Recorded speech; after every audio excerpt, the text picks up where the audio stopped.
Has anyone ever told you that sometimes the best thing you can say is nothing at all? It may seem counterintuitive in a world that values self-expression and speaking your mind. But I've discovered that there are certain situations in life where silence truly is golden. You see, words are incredibly powerful. They have the ability to heal or to hurt, to inspire or to discourage, to clarify or to confuse. And once they leave our lips, we can never take them back. That's why it's so important to choose our words carefully and to know when it's best to stay silent. Through my own life experiences and observations, I've identified 5 key situations where holding your tongue and embracing silence can be the wisest course of action. These are the moments when saying less says more. The times when keeping quiet can speak volumes about your character, your wisdom, and your emotional intelligence. Now, I know what some of you might be thinking, but I'm an honest person. I believe in speaking my truth and letting others know exactly how I feel, and I absolutely respect that.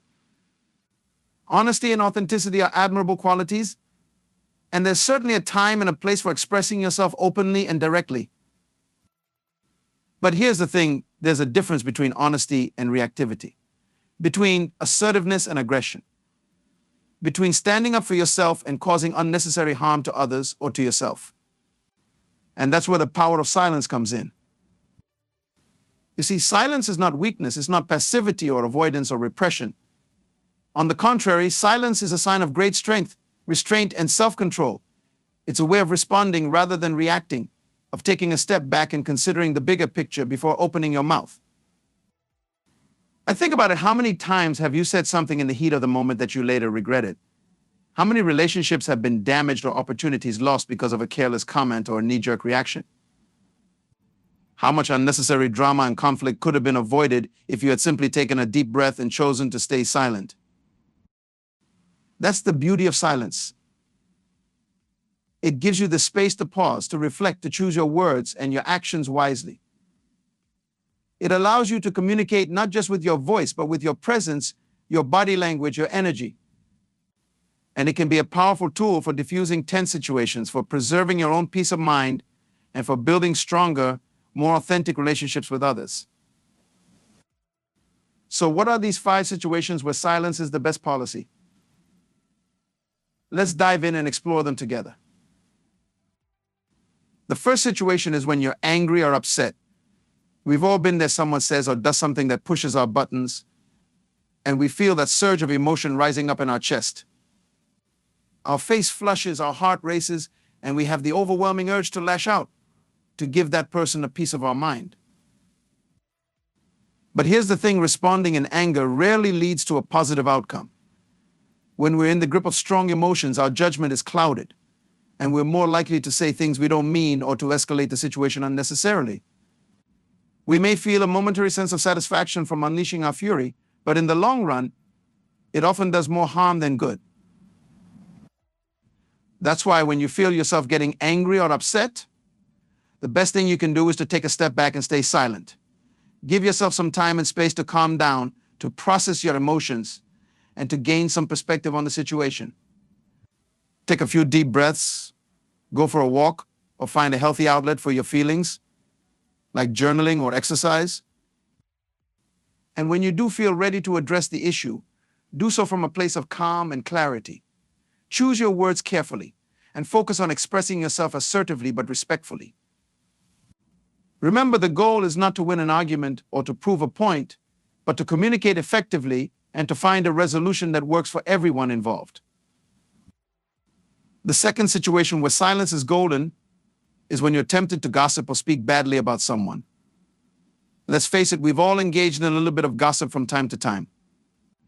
It can be tempting to bond with others over shared grievances or to feel a sense of superiority by putting someone else down. But gossip is a dangerous game. Not only does it erode trust and damage relationships, but it also reflects poorly on your own character. When you speak badly about someone behind their back, you're revealing more about yourself than you are about them. You're showing that you're willing to betray confidences, to judge others harshly, and to engage in petty behavior. So the next time you're tempted to join in on a gossip session or to make a snide comment about someone, pause and ask yourself, is this really necessary? Is it kind? Is it constructive? If the answer is no, then it's best to keep your mouth shut and to find a more positive topic of conversation. Remember, you have the power to set the tone for your interactions with others. By choosing to stay silent when tempted to gossip, you're sending a clear message that you value integrity, loyalty, and respect. You're showing that you're someone who can be trusted, who rises above pettiness, and who treats others with kindness and compassion. The third situation where silence is the way to go is when you're in the presence of someone who is grieving or going through a difficult time. When someone we care about is suffering, our first instinct is often to try to fix the problem or to offer words of comfort and advice. We want to say something, anything to ease their pain and to make them feel better. But sometimes the most powerful thing we can do is simply to be present and to listen. To sit with someone in their grief or their struggle without judgment or expectation. To offer a listening ear, a shoulder to cry on, or a hand to hold. You see, when someone is going through a tough time, they don't always need us to have all the answers or to solve their problems for them. They may just need to feel heard, understood, and supported. They may need the space to process their emotions and to find their own way forward.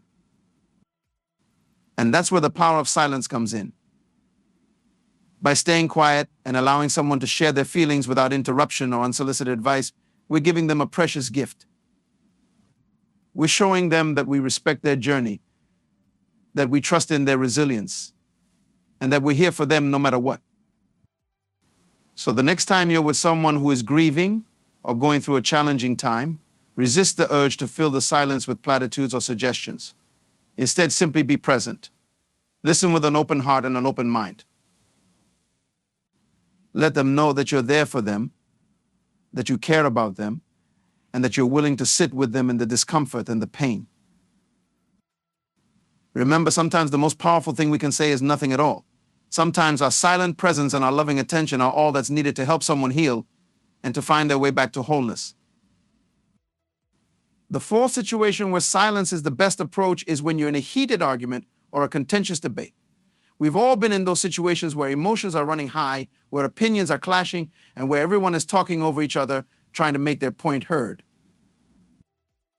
It can be tempting to jump into the fray, to raise your voice, and to try to dominate the conversation. After all, you have important things to say, and you want to make sure that your perspective is being considered. But here's the thing, when everyone is talking, no one is listening. And when no one is listening, no real communication or understanding can take place. All that happens is that everyone gets more entrenched in their own positions, more defensive and more reactive, and the chances of finding common ground or reaching a resolution diminish. That's why in a heated argument or debate, sometimes the wisest thing you can do is to stay silent and to listen.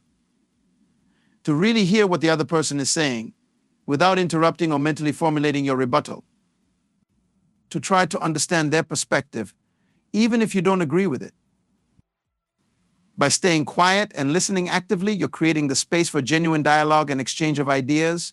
You're showing that you're open to learning, to considering other viewpoints, and to finding a way forward that works for everyone involved. And when you do speak, do so calmly, clearly, and respectfully. Focus on expressing your own thoughts and feelings rather than attacking or blaming others. Use I statements like I feel or I think rather than use statements which can come across as accusatory or judgmental. Remember, the goal of any healthy argument or debate is not to win, but to understand and to find a resolution that everyone can live with. And sometimes the key to achieving that goal is to embrace the power of silence, to listen deeply, and to communicate with care and compassion. The fifth and final situation where silence is the best policy is when you're in doubt or unsure of what to say. We've all had those moments where we're put on the spot, where someone asks us a question or makes a comment that catches us off guard. Our mind goes blank, and we feel pressure to say something, anything, to fill the awkward silence. But here's the thing, there's no shame in admitting that you don't have all the answers or that you need some time to think before responding. In fact, it's a sign of great wisdom and self-awareness to be able to say, I don't know. Or I need to give that some more thought before I can give you a full answer. You see, we live in a culture that values quick thinking, decisive action, and the ability to always have something to say. But sometimes the most intelligent and thoughtful response is to stay silent, to take a step back, and to give yourself the time and space you need to process information and to formulate a considered opinion. By embracing silence in moments of doubt or uncertainty, you're showing that you value accuracy over speed, substance over style. You're demonstrating that you're willing to be vulnerable, to admit what you don't know, and to seek out more information or perspectives before making a judgment or taking a stand. And when you do speak, your words will carry more weight and credibility because they'll be coming from a place of genuine reflection and understanding rather than from a knee-jerk reaction or a desire to sound smart or in control. So the next time you find yourself in a situation where you're not sure what to say, take a deep breath and give yourself permission to be silent. To take a moment to gather your thoughts, to ask clarifying questions, or to simply say, I need some time to think about that before I can give you a full response. Remember, silence is not a weakness or a failing. It's a sign of strength, of self-awareness, and of a commitment to speaking and acting with integrity and authenticity. As we come to the end of our exploration of the 5 situations where silence is the best approach, I want to leave you with a few final thoughts and reflections. First, I want to acknowledge that staying silent in these situations is not always easy. It can feel uncomfortable, vulnerable, or even scary to hold your tongue when every fiber of your being is urging you to speak up or to react. It takes practice, patience, and a willingness to sit with discomfort in order to cultivate the habit of thoughtful, intentional communication. But I promise you, the rewards of embracing silence in these moments are well worth the effort. By choosing to stay quiet when you're angry, when you're tempted to gossip, when you're in the presence of grief, when you're in a heated argument, or when you're in doubt, you're not only improving your relationships and your communication skills, but you're also growing as a person. You're developing greater self-awareness, emotional intelligence, and the ability to respond rather than react. You're learning to trust in the power of your own presence and your own listening skills, rather than always needing to have the right words or the perfect solution. And most importantly, you're cultivating a deeper sense of peace, both within yourself and in your interactions with others. You're creating the space for genuine connection, understanding, and growth, and you're inviting more love, compassion, and wisdom into your life and into the world around you. So my invitation to you today is to start small, to notice the moments in your own life where you might benefit from staying silent, and to experiment with holding your tongue and listening deeply. To be patient with yourself as you learn and grow, and to celebrate the progress you make along the way. Remember, silence is not about repressing your feelings or your opinions. It's about choosing to express them in a way that is thoughtful, intentional, and in service of the highest good for yourself and for others. And when you do choose to speak, let your words be guided by love, by truth, and by a deep respect for the humanity and the dignity of every person you encounter. Let your voice be a force for healing, for connection, and for positive change in the world. Because ultimately, that's what communication is all about. It's not just about expressing ourselves, but about creating a world where everyone feels heard, valued, and understood. A world where we can come together across our differences and our disagreements and find common ground in our shared humanity and our shared hopes for a better future. And it all starts with the simple, powerful act of knowing when to speak and when to stay silent, of choosing our words and our actions with care and with intention, and of trusting in the wisdom and the guidance of our own inner voice. So as you go forth from this moment, I invite you to carry these teachings with you, to let them be a source of strength, of inspiration, and of guidance as you navigate the ups and downs of life and relationships. And most of all, I invite you to trust in yourself, to know that you have within you all the wisdom, all the courage, and all the compassion you need to communicate with clarity, with kindness, and with love. Because when we communicate from that place of deep authenticity and connection, there's no limit to the joy, the healing, and the transformation that's possible for ourselves and for the world around us.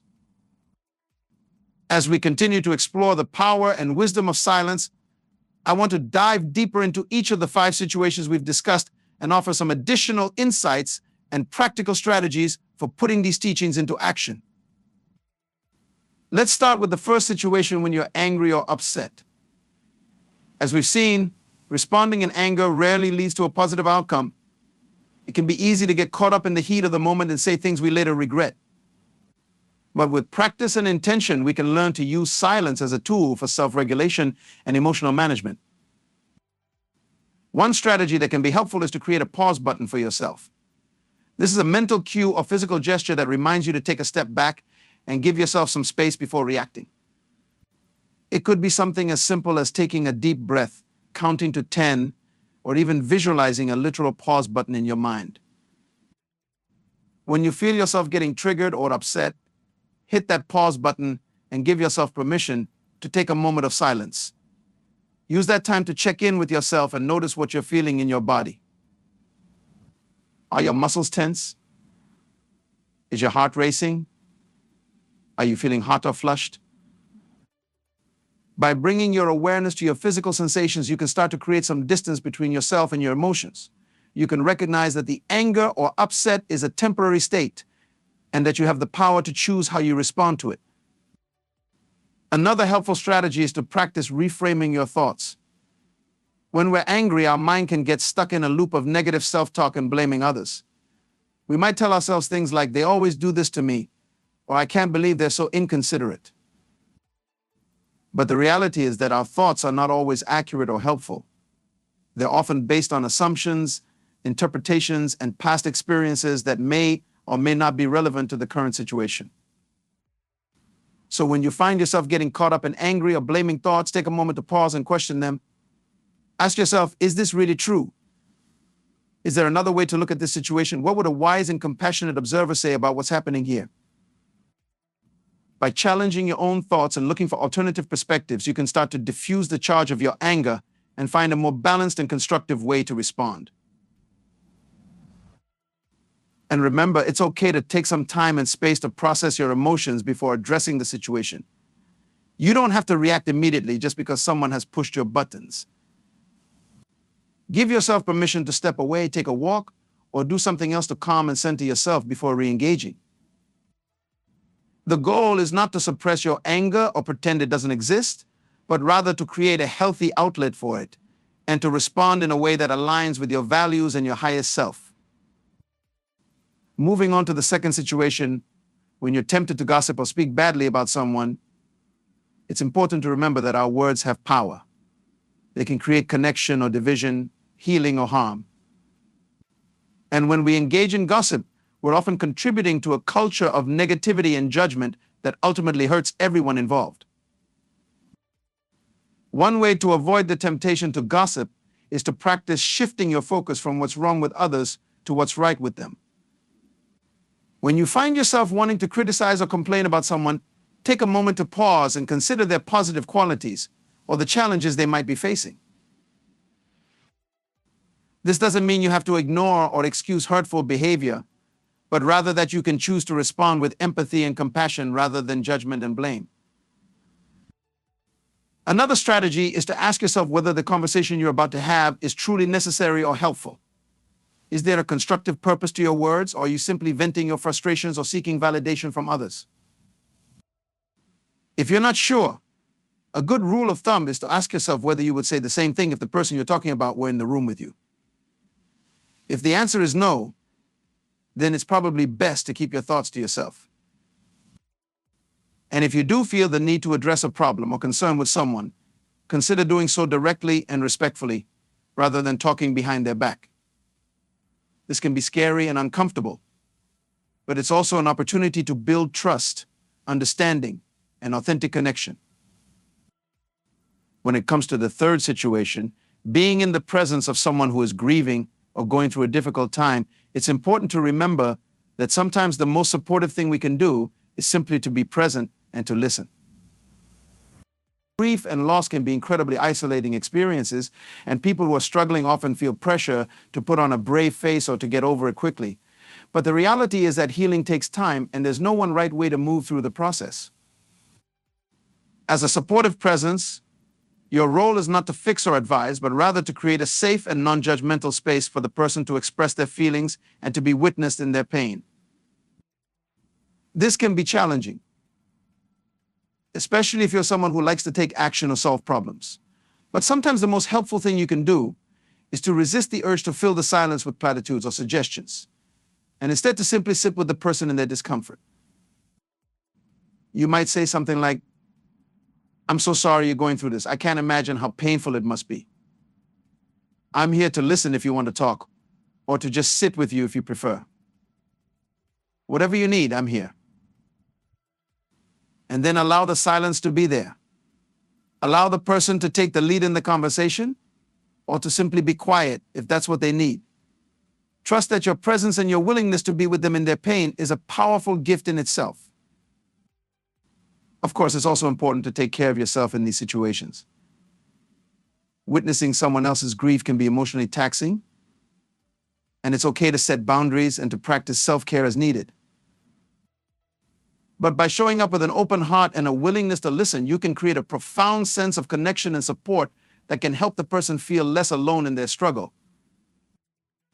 Moving on to the fourth situation, when you're in a heated argument or debate, it's important to remember that the goal is not to win, but to understand and to find a way forward that works for everyone involved. When emotions are running high and opinions are clashing, it can be tempting to dig in our heels and to try to prove our point at all costs. But this approach rarely leads to a productive or satisfying outcome. Instead, try to approach the conversation with a spirit of curiosity and openness. Ask questions to better understand the other person's perspective and listen actively to their responses without interrupting or mentally formulating your rebuttal. You might say something like, "I hear what you're saying, and I want to make sure I understand. Can you tell me more about why this is important to you?" Or, "I appreciate you sharing your perspective. It's different from mine, but I'm open to learning more." Compassion and connection. So as we come to the end of our exploration of the power of silence, I want to leave you with a few final thoughts and reflections. First and foremost, remember that cultivating the habit of intentional silence is a practice, not a destination. It's something we have to commit to every day in every interaction and every moment of choice. There will be times when we slip up, when we react instead of respond, or when we say things we later regret. But the beauty of this practice is that every moment offers a new opportunity to begin again, to recommit to our highest values and aspirations. So be gentle with yourself as you learn and grow. Celebrate the moments of success and learn from the moments of challenge. And trust that every step you take towards greater self-awareness, compassion, and intentionality is a step towards a more peaceful and connected world. Secondly, remember that the power of silence is not just about what we say or don't say, but about the quality of presence we bring to every interaction. When we're truly present with ourselves and others, when we're listening deeply and responding with care and intention, we create a space of profound connection and healing. We communicate not just with our words, but with our energy, our body language, and our full attention. We create a felt sense of safety, respect, and trust that allows for authentic sharing and growth. So as you go forth from this moment, I invite you to bring your full presence to every conversation and every encounter. To listen not just with your ears, but with your whole being.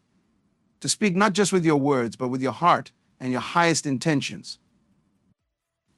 And finally, remember that the power of silence is ultimately about creating a world of greater peace, understanding, and love.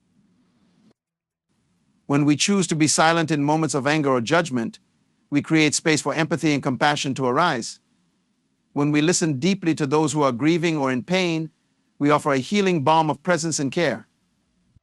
When we approach difficult conversations with curiosity and respect, we build bridges of understanding and cooperation. And when we take the time for reflection and discernment before speaking, we bring more wisdom, integrity, and care to every word we utter. These are the building blocks of a more just, compassionate, and sustainable world. And they start with each one of us in every moment of every day. So let us go forth from this place with renewed commitment to the practice of intentional silence and to the cultivation of a more loving and peaceful world. Let us trust in the wisdom of our own inner voice and in the power of our presence to heal and transform. And let us remember that every word we speak, every action we take, and every moment of silence we choose ripples out into the world in ways we may never fully know. May we use our words and our silence to create a world of greater understanding, compassion, and love. May we be the change we wish to see, and may we always strive to communicate with wisdom, care, and respect. Thank you for being here, for listening with an open heart and mind, and for your willingness to embrace the power of silence in service of a more beautiful world. I believe in you. I'm grateful for you. And I'm excited to see how you'll use these teachings to create more peace, more connection, and more love in your own life and in the lives of those around you. So go forth with courage, with compassion, and with the quiet confidence that comes from knowing that your presence and your words have the power to change lives and to change the world. May you always find the wisdom to know when to speak and when to stay silent, and may you use that wisdom to create a life and a world of profound beauty, meaning, and love.